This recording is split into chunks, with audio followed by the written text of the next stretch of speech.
मन के भरोसे बैठे रहने से कुछ नहीं मिलता। इसकी बजाय आप कर्म करते रहेंगे तो अवश्य ही कुछ ना कुछ पाते रहेंगे।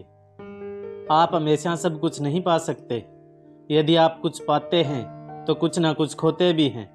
ऐसे में जो चीज़ खो गई है उसका दुख मनाने की बजाय हमेशा पाने वाली चीज़ का सुख मनाएं। मान सम्मान को अर्जित किया जाता है, उसे किसी से छीन कर प्राप्त नहीं किया जा सकता। सेल्फी तो सभी खींच लेते हैं, यदि आप किसी का दर्द खींच सकें तो बात बने।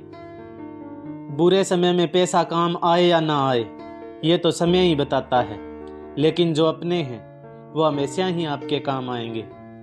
जिस व्यक्ति का मन निर्मल होता है उसकी काया कैसी है इससे फर्क नहीं पड़ता। स्वर्ग की कामना क्या करते हो?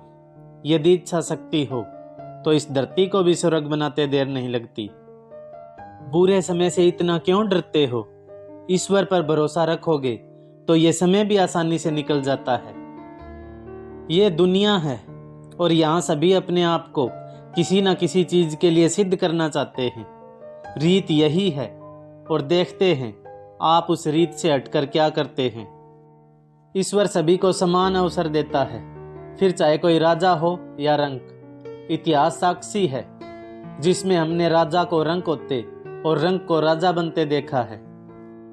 बिना परिश्रम के तो भगवान किसी को कुछ भी नहीं देता, और यदि गलती से उसे मिल भी जाए तो यह ज्यादा दिन टिकता नहीं है।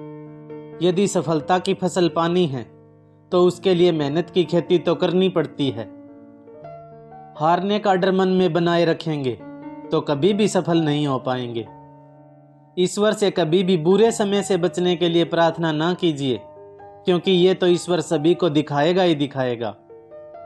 उनसे कुछ मांगना ही है तो प्रबल इच्छा शक्ति मांगिए, ताकि आप उस समय का कड़ाई के साथ सामना कर सकें। अगर ईश्वर में विश्वास रखेंगे तो वह कभी आपको भटकने नहीं देंगे।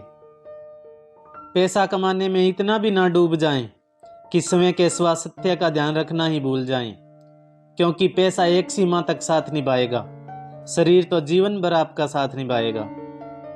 यदि आपको किसी से डर लग रहा है तो उसके एकदम सामने जाने की बजाय धीरे धीरे उसका सामना करने की आदत डालेंगे तो अच्छा रहेगा। परिवार में आपसी झगड़े होना आम बात है, लेकिन इन्हें इतना बड़ा ना बनने दें कि मन में द्वेष भावना उत्पन्न होने लगे। कहने को तो आप हमेशा कुछ ना कुछ कह सकते हैं और सामने वाले को जवाब दे सकते हैं, लेकिन कभी कभी खामोशी ज्यादा बेहतर होती है। आप चाहें तो सब कुछ पा भी सकते हैं और बहुत कुछ खो भी सकते हैं, किंतु तय आपको करना होगा कि आप किस तरह से काम करना चाहते हैं। दोस्तों का साथ तभी तक अच्छा होता है जब तक वे आपका ना तो गलत कामों में साथ दे और ना ही आपको गलत काम के लिए प्रेरित करें। सभी को अपने आप को सही साबित करने की फिक्र है। अरे ये जिंदगी है, ना कि कोई कोर्ट कचहरी। यदि आप अपना दुख और दूसरों का सुख देखना छोड़ देंगे तो आपकी जिंदगी बहुत आसान हो जाएगी। ये तेरा है, ये मेरा है, ये सब बातें मन में भ्रम पैदा करती हैं। चीजों को बांटना सीखेंगे तो ज्यादा खुश रहेंगे। आखिर क्यों किसी को बुरा बोलना? क्या मन में कटु भावना लाकर खुद का मन शांत रह पाता है? समय बुरा हो या अच्छा, कभी उसके लिए ईश्वर को मत कोसो, क्योंकि वह जो आपके लिए करता है आपके अच्छे के लिए ही करता है। ये तो समय समय की बात होती है, जो अपनों को शत्रु में और शत्रु को अपनों में बदलने की ताकत रखता है। किससे किस लहजे में बात की जाएगी ये तो आपके चरित्र और सामने वाले के चरित्र पर ही निर्भर करता है। मन में मेल हो और ऊपर से अच्छे होने का दिखावा, ये तो वही बात हो गई कि कीचड़ के ऊपर किसी ने रंग डाल दिया हो। कुछ बड़ा करने के लिए आपकी आयु बड़ी हो ये आवश्यक नहीं। आप चाहें तो एक दिन में ही वो काम करके दिखा सकते हैं। मन में हमेशा अच्छे भाव रखेंगे तो सामने वाला भी आपसे प्रभावित हुए बिना नहीं रह पाएगा। बुरी बात को हमेशा याद रखने की बजाय उसे उसी समय बुला दिया जाए तो जीवन की आधी समस्याएं तो यूं ही समाप्त हो जाएंगी। माना कि सामने वाले में बहुत सारे दोष हैं, लेकिन क्या आपने कभी अपने अंदर झांक कर देखा है कि आप क्या कुछ गलत कर रहे हैं। बहुत से लोग तब तक नहीं समझते हैं जब तक उन्हें किसी अपने से ठोकर ना लग जाए।